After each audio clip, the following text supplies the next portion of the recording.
തൗഹീദുള്ളവരെ, സലഫികളെ, ഒരിക്കലും പരുഷന്മാരാവാതിരിക്കുക പ്രബോധനത്തിൽ. നിന്റെ പ്രബോധനം കേൾക്കുന്നവർ നിനക്ക് അവരോടുള്ള നസീഹത്ത് തിരിച്ചറിയട്ടെ.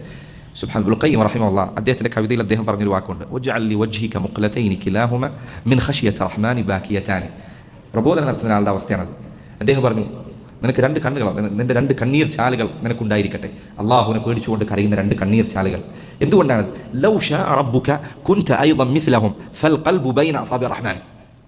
അള്ളാഹു ഉദ്ദേശിച്ചിരുന്നെങ്കിൽ, നീ ഉപദേശിച്ചു കൊടുക്കുന്ന ആളുണ്ടല്ലോ, നീ ശിർക്കിലാണ്, നീ ചെയ്യുന്ന തെറ്റാണ്, നീ പറഞ്ഞുകൊണ്ടിരിക്കുന്ന ഈ ആളുണ്ട്, ആ മനുഷ്യന്റെ അവസ്ഥയിൽ നിന്നെ ആക്കാൻ റബ്ബിന് കഴിയുമായിരുന്നു. അള്ളാഹു സുബ്ഹാനഹു വ തആലയുടെ വിരലുകൾക്കിടയിലാണ് മനുഷ്യരുടെ ഹൃദയമെന്ന് നീ ഓർക്കുക. നീ ദഅവത്ത് നടത്തുന്ന ഒരാളോട് ഒരിക്കലും എന്ത് ചെയ്യരുത്, ഒരു കാരണവശാലും അവനെ ചെറുതാക്കി കണ്ട് അവന് നിനക്കൊക്കെ എന്ത് വിവരം ഉണ്ടടാ, നീ എത്ര കാലമായി, നിനക്കൊക്കെ എന്താ അറിയാം, ഞാൻ കണ്ടില്ലേ എന്ന് നീ ഒരിക്കലും പറയരുത്. കാരണം അള്ളാഹുവിൻ്റെ കയ്യിലാണ് ഇതുള്ളത്. ഇത് ആർക്കാണ് നഷ്ടപ്പെടുക, ആർക്കാണ് ലഭിക്കുക എന്ന് എങ്ങനെയാണ് പറയാൻ സാധിക്കുക?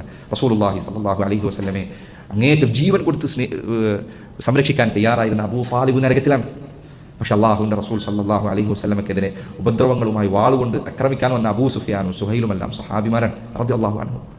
അള്ളാഹു സുബ്ഹാനഹു വ തആല ഹിദായത്ത് നിശ്ചയിച്ചത് ഒരാൾക്കാണ്, ഹിദായത്ത് നിശ്ചയിക്കാതിരുന്ന മറ്റു ചിലർക്കാണ്. എങ്ങനെയാണ് നിനക്ക് എൻ്റെ കാര്യത്തിൽ ഉറപ്പ് പറയാൻ സാധിക്കുക? അതുകൊണ്ട് ദഅവത്ത് ചെയ്യുന്നവർ എപ്പോഴും, പ്രത്യേകിച്ച് തൗഹീദിൻ്റെ ആളുകൾ, ഈ കാര്യം ശ്രദ്ധിക്കണം. എന്നിട്ട്